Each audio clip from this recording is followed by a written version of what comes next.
एक बार एक व्यक्ति एक रेड लाइट एरिया में जाता है। रेड लाइट एरिया के कोठे में जाता है। दरवाज़ा खोलकर जैसे ही वह सामने देखता है तो सामने 20 अलग-अलग महिलाएं हैं जो काफ़ी सुंदर है। उन महिलाओं में से एक महिला को चुनने में उसको आज़ादी थी। वह बारी-बारी से उन महिलाओं को देखता है। देखते ही जैसे-जैसे महिलाएं आगे बढ़ती है, एक महिला पर उसकी नज़र पहुंचती है तो उस महिला की आंखें शर्म से झुक जाती है और उसकी आंखों में आंसू बहने लगते हैं। बाद में वह सोचने पर मजबूर हो जाता है। ऐसा लगता है जैसे यह चेहरा पहले कभी देखा है, लेकिन उसके पहनावे, उसके कपड़े पहले कभी उसने ऐसे नहीं देखा था। उसके कपड़े पहले कभी ऐसे नहीं थे। उसी महिला का चयन करता है और उसे कमरे के अंदर लेकर जाता है। उससे बातचीत करता है तो पता चलता है कि वह महिला कोई और नहीं बल्कि उसी की धर्मपत्नी, उसी की बीवी है। अपनी बीवी को रेड लाइट एरिया के कोठे में देखने के बाद उसके पाँव के नीचे से ज़मीन खिसक जाती है और उसके पैरों तले ज़मीन खिसक जाती है। वह सोचने पर मजबूर हो जाता है कि आखिरकार करे तो क्या करे।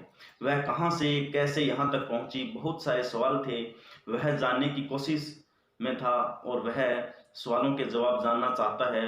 वह ऐसा कदम उठाता है कि जिस कदम को सुनने के बाद शायद आप भी उसको सैल्यूट करने पर मजबूर हो जाएंगे, क्योंकि किसी भी महिला से चाहे छोटी से छोटी गलती क्यों ना हो, जाने में हो अनजाने में हो, लेकिन उसकी गलती माफ़ नहीं की जाती है, बल्कि पुरुषों की गलती को नज़रअंदाज कर दिया जाता है। पर इस पुरुष ने महिला की तमाम गलतियों को नज़रअंदाज करते हुए जो कदम उठाया वाकई में सैल्यूट करने लायक है। आदाब, सत श्री अकाल, नमस्कार, सत साहिब। मैं मुकेश नागर। आज जो सच्ची घटना सुनने जा रहे हो वह घटना कर्नाटक प्रदेश के बेंगलुरु प्रदेश की है। दरअसल एक व्यक्ति जिसका नाम शाहिद है, जो कि बेंगलुरु शहर का रहने वाला है, एक मल्टीनेशनल कंपनी में काम करता था। मल्टीनेशनल कंपनी में काम करता था। उसकी कंपनी ने एक असाइनमेंट के लिए बुलाया था। मुंबई में बुलाया गया था।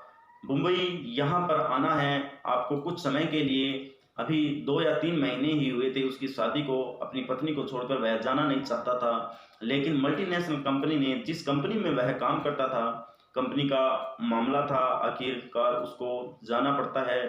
जब वह वहाँ पहुँचता है, 1-2 हफ्ते काम करता है। काम करने के बाद अपनी धर्मपत्नी से बातचीत करता है कि क्या तुम मुंबई घूमना चाहोगी। जैसे ही वह अपनी पत्नी को वह बात कहता है, पत्नी एकदम से खुश हो जाती है, खिलखिला जाती है कि मेरा तो सपना ही था बचपन से कि मैं मुंबई जाकर घूमूं, क्योंकि मुंबई को आज तक उसने टेलीविज़न या फिल्मों में ही देखा था।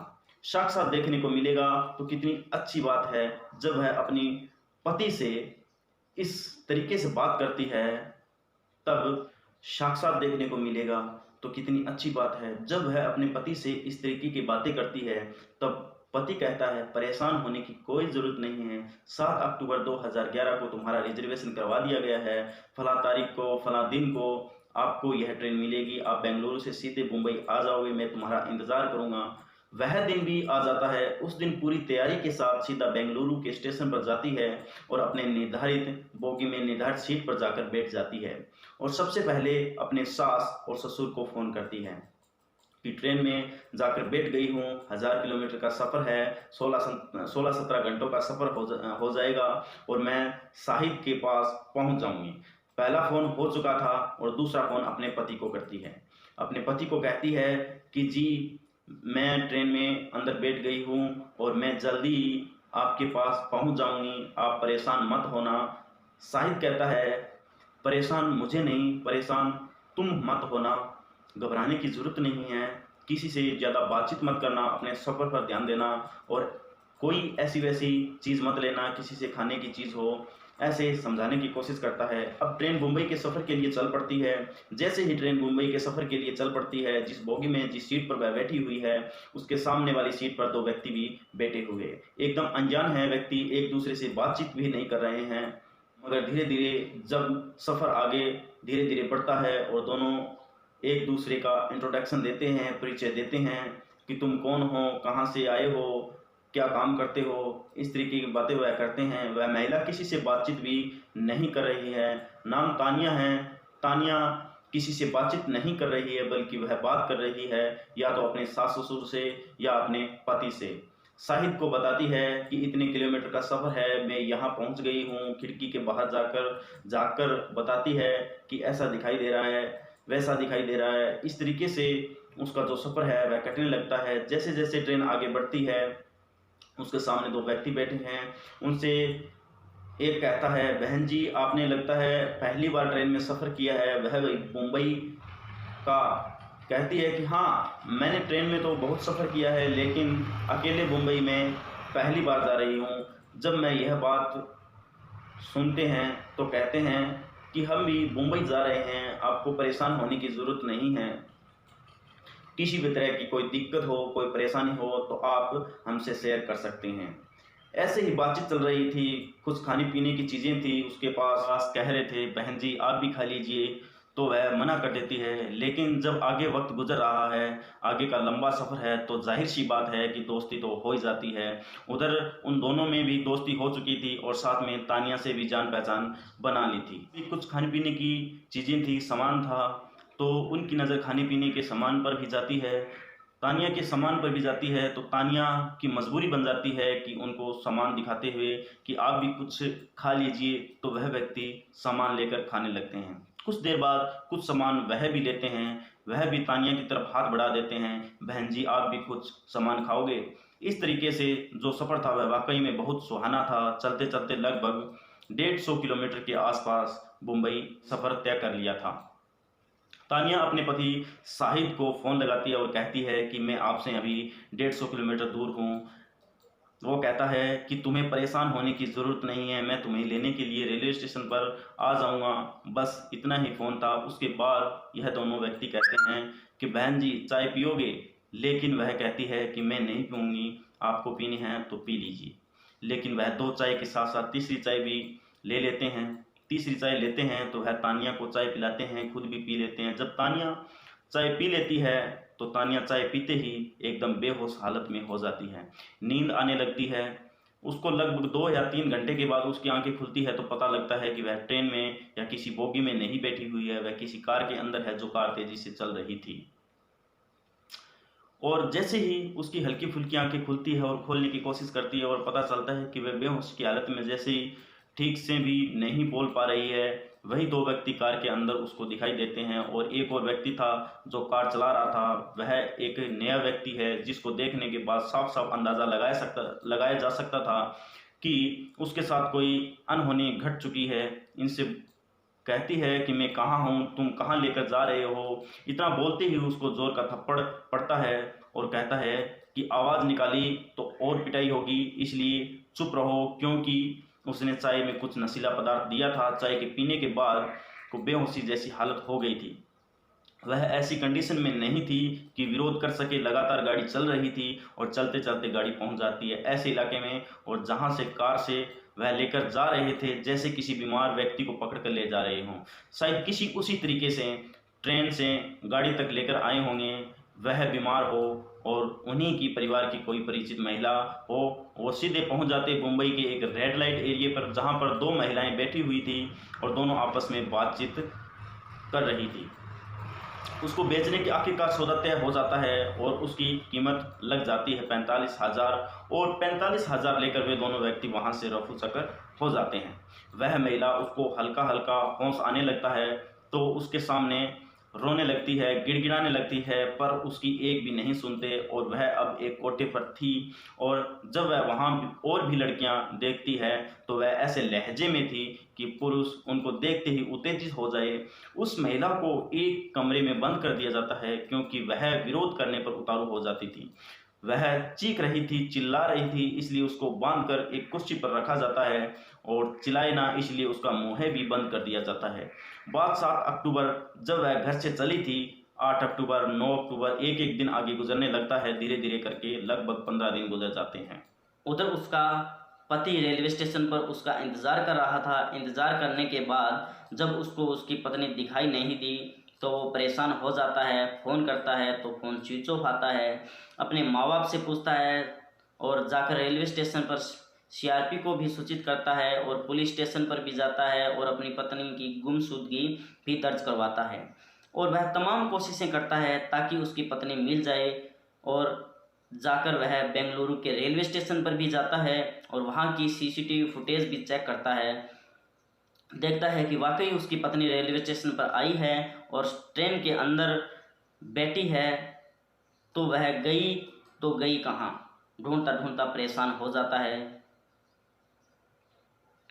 और उधर उसकी पत्नी को टॉर्चर किया जा रहा था, उसको खाना भी नहीं दिया जा रहा था। जितना जब धीरे धीरे एक एक दिन गुजरने लगते हैं और 16 दिन उस कोठे की मालकी जो सुनीता पुजारी है उससे कहती है कि बहुत दिन हो गए हैं, यदि आज तुम तैयार होकर ग्राहक के लिए नहीं आती हो तो तुम्हारा वो हश्र होगा जिसने कभी तुमने कल्पना भी नहीं की होगी।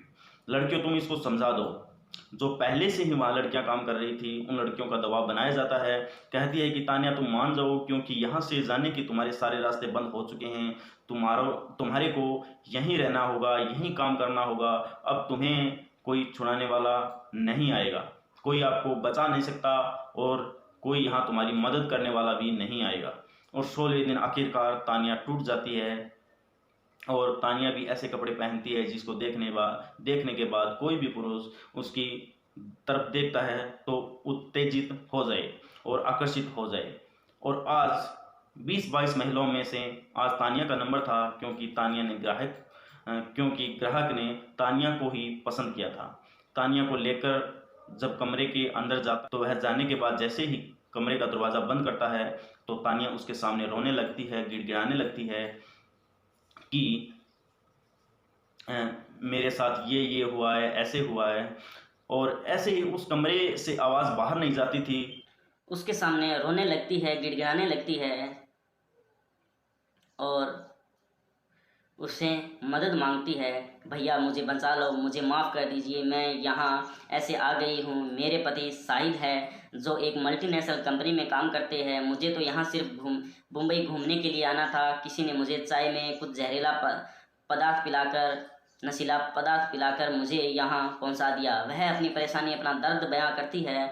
तो उस व्यक्ति ने, हालांकि कोठे पर आने वाला व्यक्ति शरीफ नहीं होता, फिर भी उस व्यक्ति ने इंसानियत का परिचय देते हुए कहा कि मैं तुम्हारी क्या मदद कर सकता हूँ। जब बात मदद करने की आती है तो वह कहती है कि मुझे मेरे पति से बात करवा दो। उधर उसका पति उसको तलाश करने के लिए इधर उधर भटक रहा था और तमाम वह कोशिश कर रहा था। आखिर वह बार बार अपना फ़ोन देखता था और वह सोच भी रहा था कि सफ़र शुरू होता है। तब फ़ोन आता है और शाम रोज़ फ़ोन करती है। अब फ़ोन नहीं आता है, फ़ोन स्विच ऑफ हो रहा है। लेकिन अब 16वें दिन एक अनजान नंबर से फ़ोन आता है शाहिद के पास और आवाज़ आती है रोते हुए कि मैं तानिया बात कर रही हूँ, मैं कहाँ हूँ मुझे नहीं पता, मेरी जान बचा लो, मुझे यहाँ नहीं रहना है। जब पूरी कहानी, पूरी बातचीत सुनता है तो कहता है कि तुम हो कहाँ। तो तानिया कहती है मुझे नहीं पता मैं कहाँ हूँ।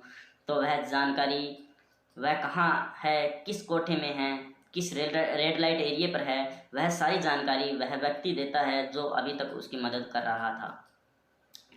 शाहिद को जब उसकी सूचना मिल जाती है तो शाहिद सोचने पर मजबूर हो जाता है, आखिर करूं तो क्या करूं, इसको कैसे बचाऊं। पुलिस के पास जाऊंगा तो पुलिस वहां छापेमारी करेगी, पता चलेगा कि वहां पर कुछ भी नहीं है, सारा कुछ गायब कर दिया गया है और उसको नुकसान भी पहुंचा सकते हैं।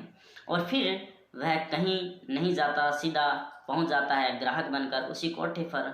और उसी कोठे पर जाने के बाद तब तक वह पुराना ग्राहक जा चुका था, अब नया ग्राहक शाहिद बनकर आ जाता है और उन महिलाओं में से तलाश करता है अपनी बीवी को और हर महिला को रिजेक्ट करता है, यह नहीं चाहिए, यह नहीं चाहिए, यह नहीं चाहिए।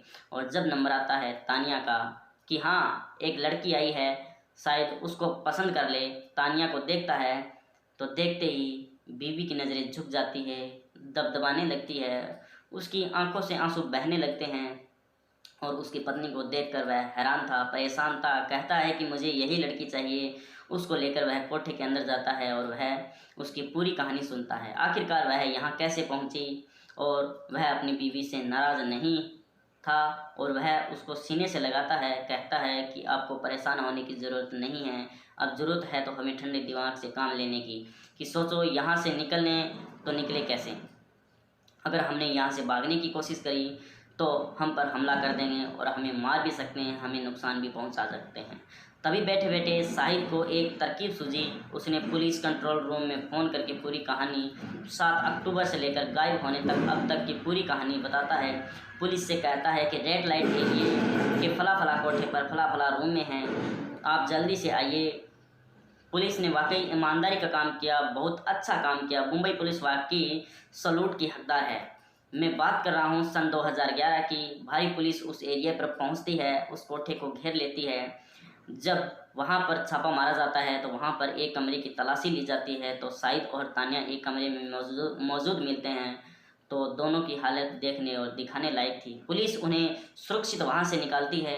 न केवल तानिया को वहाँ से निकालती है, बल्कि ऐसी कई लड़कियाँ थी जो बेवजह ऐसे ही दलालों की चुंगल में फंस जाती है। उन दलालों के बारे में जब पता करने की कोशिश की जाती है तो पता लगता है कि वह दलाल रेलवे स्टेशन, बस स्टॉप ऐसे ही नज़र गाड़े रखते हैं गीत की तरह। कोई लड़की अकेली हो, कोई महिला अकेली हो, उनको मिल जाए तो वे उसे निशाना बना सके और कोठे तक ले जाते हैं और उसके दाम बांट लेते हैं।